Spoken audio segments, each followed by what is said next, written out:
On peut beau vous combattre dans les ministères, on peut tout faire, mais un miracle, ça crie. Les apôtres avaient dit, nous ne pouvons ne pas parler de ce que nous avons vu et entendu. Nous avons vécu nous-mêmes, nous ne pouvons pas nous taire. Combien de gens à qui Jésus a dit, va et ne dis à personne. Mais ces gens n'ont pas pu fermer la bouche. Ils n'ont pas pu se taire. Que même les ragots lancés contre Jésus et contre l'aveugle de naissance, qui maintenant a été guéri, n'ont pas eu d'effet sur sa foi. Parce que le miracle solidifie la foi. Je répète, le miracle solidifie la foi.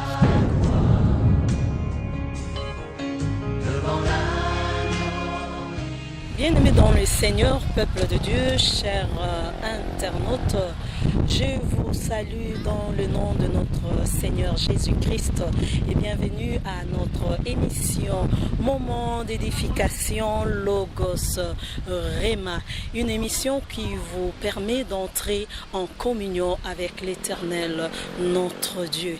Alors, la fois passée, on vous a parlé de l'aveugle de naissance. Aujourd'hui, nous allons enchaîner avec ce thème et le clôturer. Alors, sans plus tarder, je m'en vais accueillir l'homme de Dieu en la personne du révérend pasteur Christian Kassongo des églises évangéliques Eau-de-Vie. Suivez-moi. Bonjour mon pasteur. Bonjour mon tati, que le Seigneur vous bénisse. Soyez béni papa, merci. On se retrouve ici pour la suite fin de l'aveugle de naissance. À vous la parole, l'homme de Dieu, annoncez-nous l'oracle du Seigneur. Merci beaucoup. Je tiens déjà à m'excuser auprès de nos téléspectateurs parce que nous avons mis un temps avant de recommencer à refaire nos émissions. Certes, les temps nous manquaient, mais c'était un rendez-vous que nous avons pris avec vous, un rendez-vous hebdomadaire. Désormais, chaque lundi, vous aurez de nouveaux titres qui vous seront diffusés. Et c'est là, dans les grands plaisirs du corps du Christ, pour s'édifier dans cette émission Logos Rhéma, qui est une émission des gourmands de la parole de Dieu. Amen. Ceux qui aiment manger la vraie parole, les pains chauds du ciel. Amen. Que le Seigneur vous bénisse. Amen. La fois passée, nous avons parlé de l'aveugle de naissance. Et cette fois-ci, nous allons faire suite et fin. Je vous signale que la parole du Seigneur, nous ne pouvons jamais l'achever. Vu l'importance de ce que nous faisons, il est plus que recommandé aux enfants de Dieu, après avoir lu ceci, de faire des recherches. De faire comme les disciples de Béré. Les disciples de Béré, pardon, c'est des disciples qui allaient fouiller quand on leur enseignait. Et il y a très peu de chrétiens dans nos églises qui ont pris cette habitude-là. Allez-y, fouillez dans la parole, édifiez-vous, grandissez dans la foi et devenez encore plus mûrs dans les enseignements. L'aveugle a été guéri. J'ai parlé qu'il était aveugle de naissance. J'ai développé tout ce que j'ai développé la fois passée. Mais aujourd'hui, nous commençons directement aux événements qui se sont passés après sa guérison. Cette personne guérit parce que le Seigneur lui a imposé les mains en mettant la boue dans ses yeux. Et la personne a reçu sa guérison. Mais c'est fait que cette personne qui est guérie, stupéfait de son miracle, étonné de ce qu'il a vécu, tout le monde s'est posé la question, c'est pas possible. C'est un événement, c'est une personne qu'on connaissait. Alors, la nouvelle s'est mise à se répandre. Les gens commençaient à vouloir savoir ce qui s'est passé. On ne peut pas taire un miracle. Amen. On ne peut pas taire un miracle. Monsieur était aveugle, on précise aveugle de naissance. Il a vécu cette situation depuis sa naissance jusqu'à l'âge adulte. La Bible précise après, vous comprendrez que ce n'était pas un enfant, que c'était vraiment un adulte. Mais dans la suite des événements, la curiosité des gens a fait que les bruits du miracle, les gens se sont accourus. Amen. J'insiste, il y a beaucoup de serviteurs de Dieu ici, dans le monde d'aujourd'hui, qui se posent des questions par rapport à la croissance de leurs églises, par rapport au ministère qu'ils ont. Homme de Dieu, c'est que je peux vous dire, je l'ai dit, inspiré par les seigneurs, on peut beau vous combattre dans les ministères, on peut tout faire, mais un miracle, ça crie. Amen. Les apôtres avaient dit, nous ne pouvons ne pas parler de ce que nous avons vu et entendu. En répondant aux pharisiens. des apôtres ont dit, nous ne pouvons ne pas parler des choses que nous avons vues et entendues. Nous l'avons vécu nous-mêmes, nous ne pouvons pas nous taire. Combien de gens à qui Jésus a dit, va et ne dis à personne. Mais ces gens n'ont pas pu fermer leur bouche. Ils n'ont pas pu se taire. Les miracles, on ne peut pas les taire. Que les gens vous combattent, vous résistent. Que les gens répondent des mauvais propos contre vous. Même les ragots lancés contre Jésus et contre l'aveugle de naissance, qui maintenant était guéri, n'ont pas eu d'effet sur sa foi. Parce que le miracle solidifie la foi. Je répète, le miracle solidifie la foi. On ne peut pas renverser la foi d'une personne qui a reçu un miracle. J'ai été moi-même sujet d'un miracle, rien n'a pu m'ébranler. Il n'y a rien qui a pu m'ébranler. Alors les pharisiens aussi ont eu vent qu'un miracle a été signalé. Ils sont venus trouver le parent de cette personne. Ils ont dit, faites taire votre fils. Il fait du bruit, il donne gloire à ses fils de charpentiers là. Il faut qu'il se taise, qu'il arrête de parler. Parce que pour eux, il faut que ce genre de choses disparaissent, même si ça rend gloire au Seigneur. Est-ce que vous savez que le ministère des pharisiens n'est pas fini? À notre époque ici, il y a encore des pharisiens qui existent. Des personnes qui ne sont pas des païens, qui sont des serviteurs de Dieu. Les pharisiens sont des gens qui connaissent la Bible à fond. C'est des gens qui servent Dieu dans leur toge. Les scribes, effectivement. Mais qui ont comme vocation contrecarrer, contredire et pratiquement mettre des gros obstacles. Eux ont besoin de mettre des bâtons dans les roues, des pots de bananes, pourquoi pas, jusqu'à fabriquer des énormes mensonges pour bloquer l'avancement du corps du Christ. Les pharisiens sont encore là aujourd'hui, dans le corps du Christ, au milieu des chrétiens. Donc j'invite tous serviteurs de Dieu, victimes des pharisiens, à comprendre que la chose qui fait peur aux pharisiens, c'est des miracles. Quand le Seigneur manifeste sa gloire dans vos ministères, les pharisiens vont trembler parce qu'ils ne peuvent pas faire taire un miracle. Ces pharisiens ont trouvé les parents du jeune homme. Nous sommes toujours dans Jean, le chapitre 9. Ils ont dit, dites à votre fils d'arrêter de parler. Pourquoi dit-il cela? Donnez gloire à Dieu. Ne dites pas que c'est Jésus qui a guéri cet homme. Était-il seulement aveugle, votre fils? Ou vous avez magouillé quelque chose avec ces fils de charpentiers là pour prétendre qu'il a été guéri? C'est un faux miracle. Il n'a jamais été aveugle. Tout leur but, quand vous suivez cette conversation, vous comprenez que le but des pharisiens, c'était jeter un discrédit au miracle qui a été opéré. Lisez la Bible, enfants de Dieu, je vous laisse le lire. Nous sommes dans Jean 9. Combien de fois ils ont parlé? Combien de fois les pharisiens ont parlé? La Bible déclare à partir du verset 18. Les Juifs ne crurent point qu'il avait été aveugle et qu'il avait pu voir, jusqu'à ce qu'ils aient fait venir ses parents. Et là, il les interroge en disant, est-ce que là votre fils, vous dites qu'il était né aveugle? Il est né aveugle. Comment donc il voit maintenant? Ses parents répondirent, nous savons que notre fils est né aveugle. Ça nous savons, nous sommes ses parents. Il est né aveugle et ça nous le savons. Mais comment il voit maintenant, nous ne savons l'expliquer.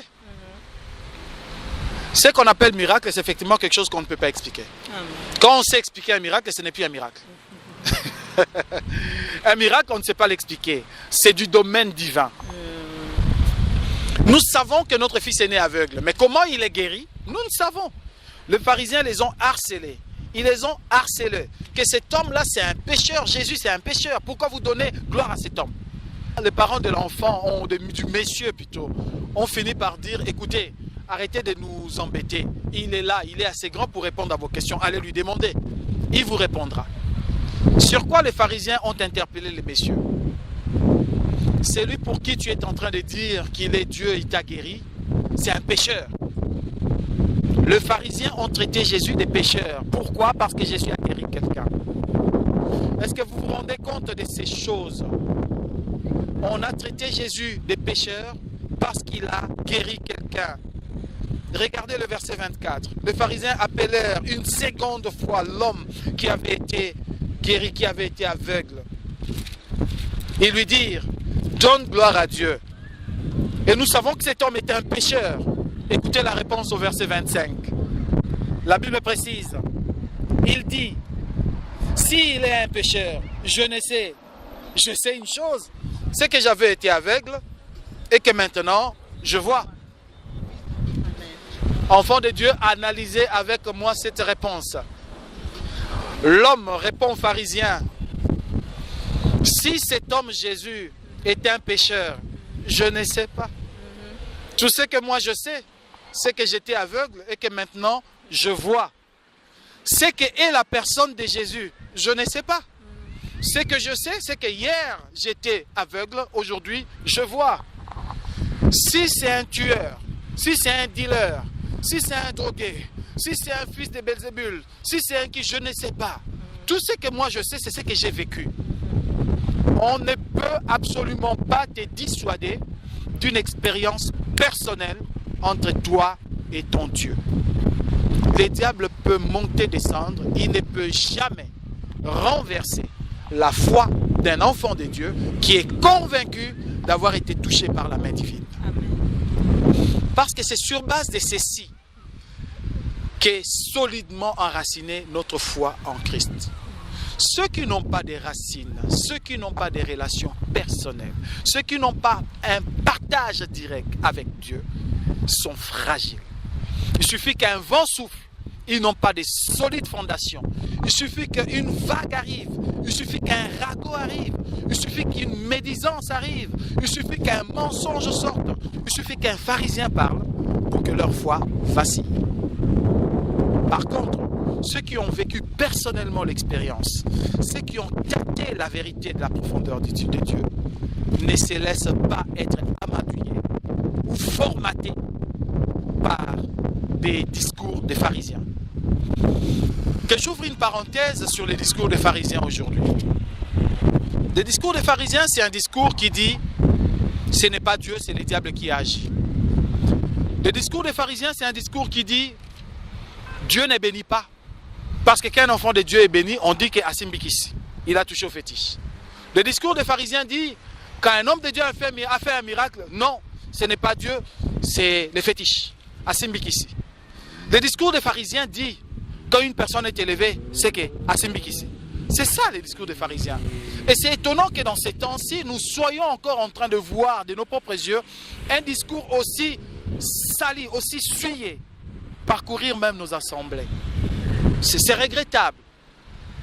Au point que certaines personnes ont même peur de témoigner. Nous avons vu des gens avoir peur de témoigner parce qu'ils se disent, si je témoigne, on va dire. Si je témoigne, on va penser. Une personne qui a vraiment vécu son miracle n'hésite en aucun cas de confronter les pharisiens et de leur dire, comme ce dernier a dit, si cet homme est pécheur, je ne sais. S'il est de Belzébul, je ne sais. Tout ce que je sais, c'est que j'étais aveugle et que maintenant, je vois. Voilà, en tendant vers la fin de mon message, je suis en train de vous dire, cet aveugle de naissance a répondu d'une manière très catégorique aux pharisiens. Écoutez ce qui est dit dans la suite, nous tendons vers la fin. Il dit, que t'a-t-il fait? Comment t'a-t-il ouvert les yeux? Nous sommes au verset 26, les pharisiens questionnent cet homme. Il répondit, je vous l'ai déjà dit, vous n'avez pas écouté. Pourquoi voulez-vous l'entendre encore? Voulez-vous aussi devenir ses disciples? Si je vous ramène dans le contexte de la Bible, vous comprendrez directement que cette personne qui a donné cette réponse est commencée à s'énerver. Je vous l'ai déjà dit, vous m'avez déjà posé la question, vous me reposez la même question, pour savoir quoi sur ce Jésus finalement? Voulez-vous aussi devenir ses disciples ou quoi? La Bible déclare au verset 28, écoutez, ils l'injurièrent et dirent, c'est toi qui es son disciple. Nous sommes des disciples de Moïse. Ah, ça c'est la réponse des pharisiens. Et c'est par là que le débat s'est clos. Cet homme répondit, et il est étonnant que vous ne sachiez d'où il est. Cependant, il m'a ouvert les yeux. Puisque vous me posez des questions, et vous qui dites que vous êtes de Moïse, c'est étonnant que vous ne sachiez même pas d'où est Jésus. Puisqu'il m'a ouvert les yeux, puisqu'un miracle a été vu, puisque j'ai été touché par la main de Dieu. Tout ce que nous devons souhaiter aujourd'hui, c'est que cette toucher divine vienne sur nos vies, que le Seigneur nous touche, que le Seigneur nous fasse du bien. Parce que quand il nous touche, tout ce qui est combat, formaté, colmaté, préparé par le monde des pharisiens, n'aura aucun effet sur notre foi. Regardez cet homme qui n'a jamais connu Jésus, mais qui se retrouve avec une foi solidement enracinée. Amen. Et qui n'a pas pu être renversé par les discours des pharisiens. En tout cas, c'est sur ces messages que je vous exhorte et que je vais fin de l'aveugle de naissance. Que le Seigneur vous bénisse. Merci, pasteur. Merci, peuple de Dieu, d'avoir suivi ces moments. Je vous souhaite que le Seigneur puisse vous rencontrer, comme le pasteur l'avait dit dans nos émissions précédentes. Le Seigneur avait changé, il a donné la vue à l'aveugle et ce qui a changé, transformé toute sa vie. Alors, je vous souhaite de faire une expérience personnelle avec le Seigneur. Cela ne pourra jamais ébranler votre foi. Que le Seigneur vous bénisse et à très très bientôt. Au revoir. Amen. Tous les anges de sa sainteté, l'univers crie sa majesté. Chantons